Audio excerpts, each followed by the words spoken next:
जो honourable prime minister of India Shri Narendra Modi ji का concept है मन की बात से उन्होंने कई सारे दूर दराज इलाकों में जो लोग होते हैं उनसे अपनी बात पहुंचाते हैं और लोगों के रिव्यूज भी लेते हैं। उस हवाले से लास्ट पे बताए मन की बात को लेकर। आप देख लीजिए मोदी जी का जो भी काम है वो अपने आप में एक सराहनीय काम है। आज तक भी प्रधानमंत्री होते थे, क्यों नहीं उन्होंने ये काम स्टार्ट किया है मन की बात के तहत। इसमें भी आलोचना और निंदा दूसरी पार्टियों ने पहले तो की, लेकिन उसका ये लक्ष्य है, एक मिशन है, एक दर्द उसके सीने में है कि मैं हर एक इंसान तक पहुंचूं। सर, आपसे जानने की कोशिश करेंगे हम, अगर हम बेरोजगार नौजवानों की बात करें, काफ़ी ज़्यादा बेरोजगारी बढ़ रही है दिन ब दिन।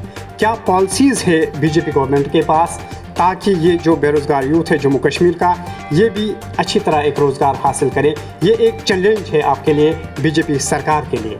क्या इससे पहले जो वहाँ पर रीजनल पॉलिटिकल पार्टीज़ पावर में थी उन्होंने इतने सारे डेवलपमेंट्स काम नहीं किए? क्या आपके कहने का मतलब ये? बिल्कुल, आप किसी से भी एनालिसिस कराइए, ये मैं दावे से कहता हूँ, बल्कि मैं आपके चैनल के माध्यम से उन्हें ये आज मदऊ करना चाहता हूँ, दावत देना चाहता हूँ। वो आए, हम डिबेट में बैठेंगे, जनता को हम रखेंगे, जज जनता रहेगी। मैं उनको 7 साल का अपना 9 साल का हिसाब अपना दे देंगे और वो अपने 70 साल का या 30 साल का हिसाब दे जनता को जज बनाएंगे। जनता जो फैसला करेगी हम उसे बरसरे चश्म तस्लीम करेंगे। एग्जैक्टली। बिस्मिल्लाहिर्रहमानिर्रहीम। अस्सलाम वालेकुम नाजरीन, आप देख रहे हैं तामिल इरशाद और मैं हूं साहिल नज़ीर वानी। नाजरीन, हमारे स्टूडियोज़ में अक्सर ग्रेट पर्सनालिटीज़ होते हैं, जो लोग पॉलिटिक्स के साथ वाबस्ता होते हैं, उनसे भी हम फेस टू फेस बात करते हैं, उनसे टफ सवालात करते हैं। नाजरीन, आपको बताना चाहेंगे आज हमारे साथ मौजूद है तारिक हुसैन कीन, जो कि स्टेट सेक्रेटरी है बीजेपी के जम्मू एंड कश्मीर यूटी के। हम इनसे कुछ चंद ज़रूरी सवालात करेंगे और तारिक हुसैन साहब से जानने की कोशिश करेंगे उनके एक्यूरेट आंसर्स। तारिक साहब, सबसे पहले आपका बहुत बहुत शुक्रिया वक्त देने के लिए। शुक्रिया वानी साहब, मैं आपके चैनल का और आपका तहे दिल से शुक्रिया अदा करता हूं कि आपने अपना कीमती समय हमें दिया। तारिक साहब, आप बचपन से ही पॉलिटिक्स में रहे हैं। अगर हम आपके ख़ानदान की बात करें, पर्टिकुलरली आपकी बात करें, पॉलिटिक्स में आपका ज़्यादा रुझान रहा है, ऐसा क्यों? तो देखिए, ये इसमें कोई दो राय नहीं है कि बचपन स्कूलिंग के वक्त से ही सियासत के साथ मेरी वाबस्तगी रही है।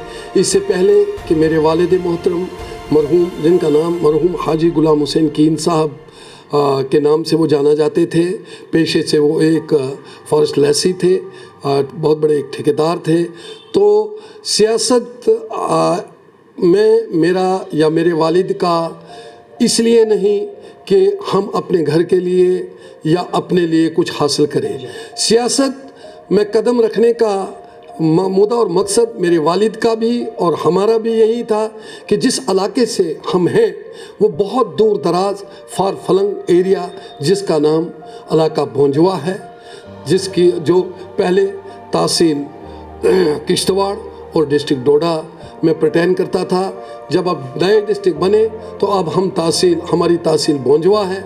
कई सारे इंपॉर्टेंट सवाल आपसे पूछने हैं, लेकिन हमारा जो दूसरा सवाल रहेगा आपसे, क्योंकि कई सारे नेशनल पॉलिटिकल पार्टीज़ भी है, रीजनल पॉलिटिकल पार्टीज़ भी है, why you choose BJP? BJP में आपको खास क्या लगा? आपने बीजेपी को ही क्यों चुना? देखिए, जब 2014 में मैंने नेशनल कॉन्फ्रेंस को अलविदा किया, फोर फादर से लेकर हम नेशनल कॉन्फ्रेंस में थे, लेकिन उनकी नीतियों और वहाँ पे जो कि हकदार को हक न मिलना, और ख़ासकर जब उनमें अहंकार आया, तो हमने भारतीय जनता पार्टी को मैंने इसलिए चूज़ किया कि 2014 के इलेक्शन में जब नरेंद्र भाई मोदी ने एक नारा दिया था कि सबका साथ, सबका विकास और सबका विश्वास हम करेंगे, और इस नारे को देखकर और उनकी नीतियों को देखकर मैंने भारतीय जनता पार्टी का दामन थामा। जी, हाल ही में जब आपने असेंबली इलेक्शंस कंटेस्ट किए हैं 2014 में, आपके जो अपोनेंट कंटेस्टेंट थे GM सरूरी साहब, उस टाइम आपने कितने वोट्स लिए और उस टाइम आपको क्या खामी लगी जिसकी वजह से आपने इलेक्शंस में जीत हासिल नहीं की आपने उस टाइम? देखिए, सरूरी साहब 3 दहाइयों से लगातार हल्का इंदरवाल के एमएलए रह चुके थे और उसके मुकाबले में मेरी पार्टी ने मुझ पे एक बहुत बड़ा एहसान किया, वो ये कि मैंने हालिया ही में ही 2014 में ज्वाइन की थी भारतीय जनता पार्टी और उन्होंने मुझे इस काबिल समझा और मैंडेट दिया। तो 15 दिन के वक्फे में मैंने 18,000 वोट लिए। भारतीय जनता पार्टी के बहसते कैंडिडेट होने के नाते 18,000 वोट मैंने लिए और उन लोगों ने, पार्टी के कैडर ने, मेरे लोगों ने, उन वोटरों ने, इस वक्त भी मैं उनका एहसानमंद हूँ कि जिन्होंने रात दिन मेहनत करके भारतीय जनता पार्टी के निशान पर उनके कैंडिडेट को मुझे 18,000 वोट दिए और मैं सेकंड नंबर पे आया। तारिक साहब, आपसे जानने की कोशिश करेंगे, क्योंकि आपने इलेक्शन नहीं जीता है, उस टाइम से लेकर इस टाइम तक आपने अपनी कॉन्स्टिट्यूंसी में क्या क्या डेवलपमेंटल प्रोजेक्ट्स पे काम किया है या क्या क्या डेवलपमेंट्स काम्स वहाँ पर हुए हैं? क्योंकि आप वहाँ पर आपने जीत हासिल नहीं की, लेकिन फिर भी आप पॉलिटिक्स से वाबस्ता है, क्या क्या काम हुए आपकी कॉन्स्टिट्यूंसी में? हाँ, मैं आपको अगर कामों के बारे में गिनाऊं तो वक्त लगेगा, लेकिन मुझे बड़ी खुशी होती है कि आपने ये क्वेश्चन आज पूछा, जबकि आज तक मुझसे ये क्वेश्चन किसी ने नहीं पूछा है। मैं आपको बताऊं कि मेरी पार्टी ने, भले ही मैं लूज़ कर चुका था, कि पार्टी कैडर ने और हमारे जो पार्टी जुमा है उन्होंने हमें पूरा बैकअप किया। मैं आपको बताऊं, कॉन्स्टिट्यूंसी में ही नहीं लेकिन पूरे डिस्ट्रिक्ट में, जहां पे हमारे विधायक किश्तवाड़ से ऑनरेबल सुनील कुमार शर्मा जी, जो एक्स मिनिस्टर भी रहे हैं, रियासत जम्मू कश्मीर बीजेपी के जनरल सेक्रेटरी भी हैं, शक्ति परिहार साहब एमएलए डोडा थे और वो मिनिस्टर ऑफ स्टेट भी कुछ दिनों के लिए रहे, दिलीप परिहार साहब, नीलम लंगे जी, और मैंने और बनाल की कॉन्स्टिट्यूंसी में 6 सीटों में से 2 सीटें हमने लूज़ की थी, लेकिन लगातार मेरे अपने प्रयासों से उनको हमने अपनी जो ग्राउंड रियलिटी थी उन्हें पता ही था, वो उस अर्स्टवाइल डिस्ट्रिक्ट डोडा के रहने वाले थे, सपूत थे। तो 2014 का जो अर्स्टवाइल डिस्ट्रिक्ट डोडा था उसमें और 2023 के अर्स्टवाइल डिस्ट्रिक्ट डोडा में आज आप आके देखिए कितना बदलाव होगा। रहा सवाल मेरी कॉन्स्टिट्यूंसी का, सबसे पहले मैंने अपनी कॉन्स्टिट्यूंसी में ये काम किया कि लोग डर और खौफ में दबे हुए थे, क्योंकि वो विधायक जो था वहाँ का डर और खौफ का माहौल लोगों में था। लोगों को हक नहीं मिलता था, हकदार को हक नहीं मिलता था, उनको कई दहलीजों पे जाकर भीख मांगनी पड़ती थी अपने हक के लिए। सबसे पहले मैंने अपनी कॉन्स्टिट्यूंसी में उस डर और खौफ के माहौल को दूर किया।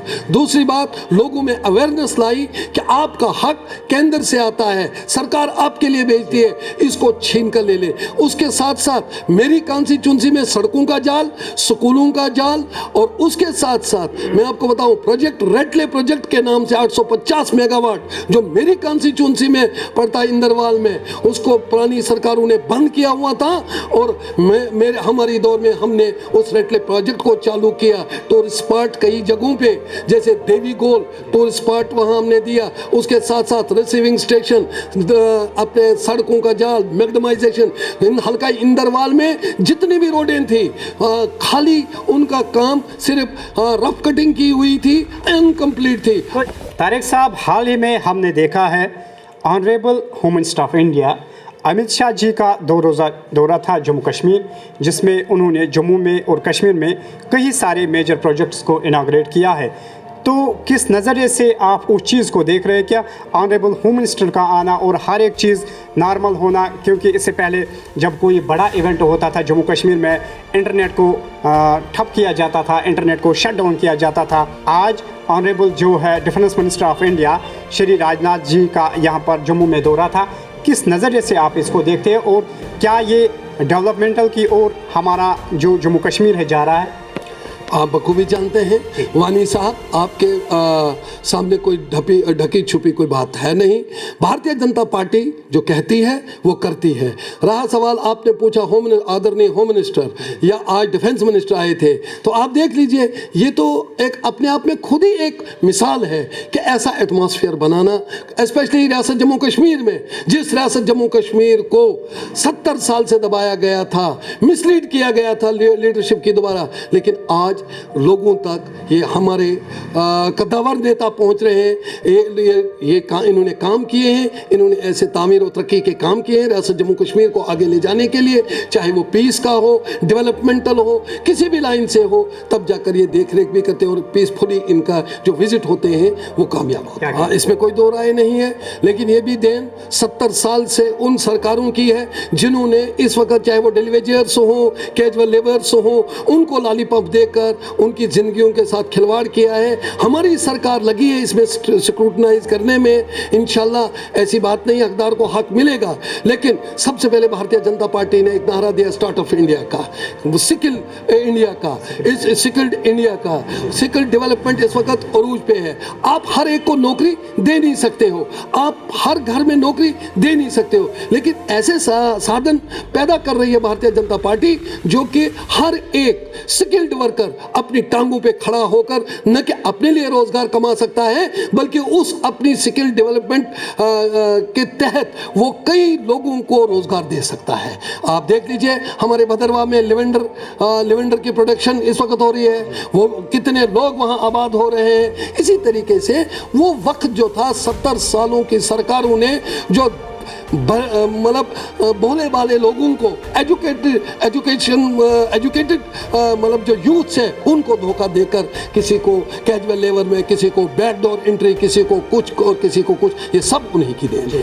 लास्ट पे आपसे जानना चाहेंगे, हाल ही अगर हेल्थ सेक्टर की बात करें, बहुत बड़े प्रोजेक्ट्स अगर हम जम्मू की बात करें, एम्स श्रीनगर कश्मीर की बात करें, तो उसके हवाले से चंद अल्फाज बताइए। आप देख लीजिए, पहले हिंदुस्तान में मुझे लगता है कि एक ही एम्स होता था।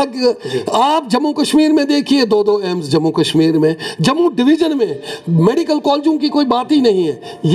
ये डॉक्यूमेंट्री हमारे पास 9 साल बेमिसाल हमारा प्रोग्राम चल रहा है जो कि 30 मई से 30 जून तक बूथ लेवल से चल रहा है। हमारे पास प्रूफ है जो काम भारतीय जनता पार्टी ने किए। हेल्थ सेक्टर में तो इतने काम किए, सड़कों का जाल, प्रोजेक्टों का जाल, रेल सड़कों का जाल, आप देख लें, खुद ही देख लें कि भारतीय जनता पार्टी में 9 साल में जो भारतीय जनता पार्टी की सरकार ने और यशस्वी प्रधानमंत्री आदरणीय नरेंद्र भाई मोदी ने और उसकी टीम ने जो काम रियासत जम्मू कश्मीर में किए हैं और भारतीय जनता पार्टी रियासत जम्मू कश्मीर की टीम के साथ जो काम किए हैं, मैं कहता हूं कि 70 साल में वो काम नहीं हुए जो 9 सालों में हुए हैं।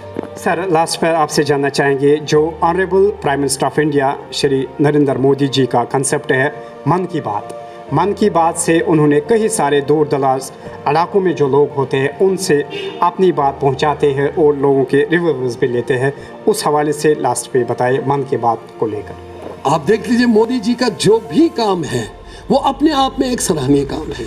आज तक भी प्रधानमंत्री होते थे, क्यों नहीं उन्होंने ये काम स्टार्ट किया मन की बात के तहत। इसमें भी आलोचना और निंदा दूसरी पार्टियों ने पहले तो की, लेकिन उसका ये लक्ष्य है, एक मिशन है, एक दर्द उसके सीने में है कि मैं हर एक इंसान तक पहुंचूं और हर एक जो कि लेफ्ट आउट मतलब ग्रास रूट लेवल से लेकर टॉप लेवल तक मैं देखूं कि किसको क्या समस्या है। और इस मन की बात के प्रोग्राम के मुताबिक हर एक वो व्यक्ति जो चाहे जिसने अच्छा काम किया हो वो भी, जिसको कोई समस्या हो वो भी। आपने सुना होगा 2 साल पहले एक छोटी बच्ची ने मोदी जी को एक पैगाम भेजा था स्कूली बस्ते के बारे में कि मुझे इसमें बहुत बड़ी किताबें, और वो तक इनिशिएटिव भारत के प्रधानमंत्री ने लिया था, इनिशिएटिव उसमें लिया था और उस पर एक पॉलिसी बनी थी। छोटी छोटी चीज़ों को मोदी जी खुद वाच कर रहे हैं। और मन की बात का प्रोग्राम के बारे में आपने कहा कि इसमें वो अपनी उपलब्धियां भी गिनाते हैं और साथ में किसी ने अगर जो भी अच्छा काम किया होता उसके साथ इंट्रोडक्टरी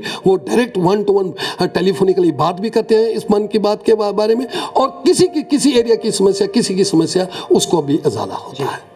कोविड की भी बात छोड़ना चाहूँगा। जब कोविड था तो प्राइम मिनिस्टर ऑफ इंडिया ने खुद एक मेडिकल स्टूडेंट से भी बात की, वुहान में वो था, और प्राइम मिनिस्टर ने उसको उस टाइम भी कहा जो भी आपको पॉसिबल हेल्प चाहे इंडियन गवर्नमेंट इज़ रेडी। उस चीज़ को भी लोग सराहना करते। तो लास्ट पर आपसे जानना चाहेंगे, क्या फ्यूचर में बीजेपी जम्मू कश्मीर में भारी पड़ेगा रीजनल पार्टीज़ पर?